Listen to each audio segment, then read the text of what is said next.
નમસ્કાર દર્શક મિત્રો, સ્થાનિક સ્વરાજ્યની જે 10,000 બેઠકો છે તે તમામ બેઠકો પર હાલમાં મતગણતરી ચાલુ છે।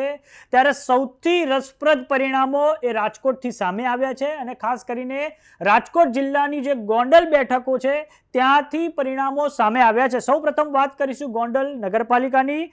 તો ગોંડલ નગરપાલિકામાં જે ક્ષત્રિય આગેવાન છે પૂર્વ ધારાસભ્ય જયરાજસિંહ જાડેજા, તેમનું પ્રભુત્વ યથાવત રહ્યું છે, કેમ કે જે નગરપાલિકાની જે 44 બેઠકો હતી તેમાંથી 20 બેઠકો તો અગાઉ જ બિનહરીફ થઈ ગઈ હતી 15મી એપ્રિલ પહેલા, અને આ પછી 24 બેઠકો માટે ચૂંટણીઓ યોજાઈ હતી અને હવે તેમાં આજે ભારતીય જનતા પાર્ટીએ તમામ 24 બેઠકો પર ક્લીન સ્વીપ મારી છે। આમ આદમી પાર્ટીએ ત્યાં કાયદો વ્યવસ્થાની જે સ્થિતિ હોય તેને મુખ્ય મુદ્દો બનાવવાની કોશિશ કરી હતી અને આ માટે આમ આદમી પાર્ટીના જે આગેવાનો છે, ખાસ કરીને રેશમા પટેલ, તેમણે ઘરે ઘરે ડોર ટુ ડોર ગોંડલમાં પ્રચાર કર્યો હતો, પરંતુ જે ભારતીય જનતા પાર્ટીનું ગોંડલ નગરપાલિકામાં જે પ્રભુત્વ છે તે યથાવત રહ્યું છે, કેમ કે જે પૂર્વ ધારાસભ્ય જયરાજસિંહ જાડેજા છે તેમણે આ જે તમામ મુદ્દાઓ છે તેને ગોંડલની અસ્મિતા સાથે જોડી દીધા હતા અને આ કારણે હવે મતદારોએ ભારતીય જનતા પાર્ટી પર પોતાની પસંદગીનો કળશ ઢોળ્યો છે। અને આ ઉપરાંત જયરાજસિંહ જાડેજાએ આમ આદમી પાર્ટીના નેતાઓનું નામ લીધા વગર તેમની પર આકરા પ્રહાર કર્યા હતા। પરંતુ ગોંડલમાં હવે એક અપસેટ બીજો પણ એ સર્જાયો છે કે જિગીસા પટેલે હવે જયરાજસિંહ જાડેજાના ગઢમાં ગાબડું પાડ્યું છે અને તે કઈ રીતે, તો ગોંડલની ઘોઘાવદર તાલુકા પંચાયતની બેઠક, મોવિયા 1 તાલુકા પંચાયતની બેઠક અને મોવિયા જિલ્લા પંચાયતમાં હવે આમ આદમી પાર્ટીની જીત થઈ છે। આમ જે આમ આદમી પાર્ટીએ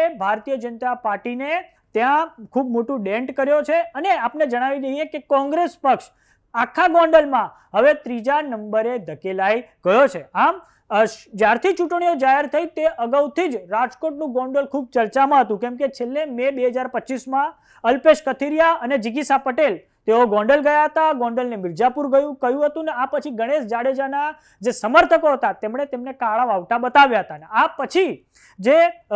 પછી સમયાંતરે જિગીસા પટેલ તે કાયદો વ્યવસ્થાની સ્થિતિ હોય તેને લઈને પ્રશ્નો ઉઠાવતા રહ્યા છે અને માર્ચ મહિનામાં જ્યારે વિધાનસભામાં જે બજેટ સત્ર ચાલી રહ્યું હતું તે દરમિયાન જિગીસા પટેલ પર ત્યાં હુમલો થયો હતો અને આ કારણે પણ આમ આદમી પાર્ટી ત્યાં ખૂબ ચર્ચામાં રહી હતી। પરંતુ હવે આમ આદમી પાર્ટીએ ઘોઘાવદર તાલુકા પંચાયત, મોવિયા 1 તાલુકા પંચાયત અને મોવિયા જિલ્લા પંચાયતની બેઠક પર જ્વલંત સફળતા હાસિલ કરી છે। આમ આદમી પાર્ટી અને ભારતીય જનતા પાર્ટીની આ લડાઈમાં કોંગ્રેસ હવે 3જા નંબરે ધકેલાઈ ગઈ છે। આમ રાજકોટ જિલ્લાના ગોંડલથી આ ખૂબ જ એક આશ્ચર્યજનક સમાચાર આવ્યા છે, પરંતુ ગોંડલ નગરપાલિકામાં હજુ પણ પૂર્વ ધારાસભ્ય જયરાજસિંહ જાડેજા છે તેમનું પ્રભુત્વ યથાવત છે, તેમના પત્ની જે ગીતાબા જાડેજા છે તેઓ હાલમાં ગોંડલના ધારાસભ્ય છે। આમ હવે જોવાનું એ રહે છે કે આવતા વર્ષે 2027ની વિધાનસભાની ચૂંટણીઓમાં ગોંડલની જનતા પસંદગીનો કળશ કયા પક્ષ પર ઢોળે છે।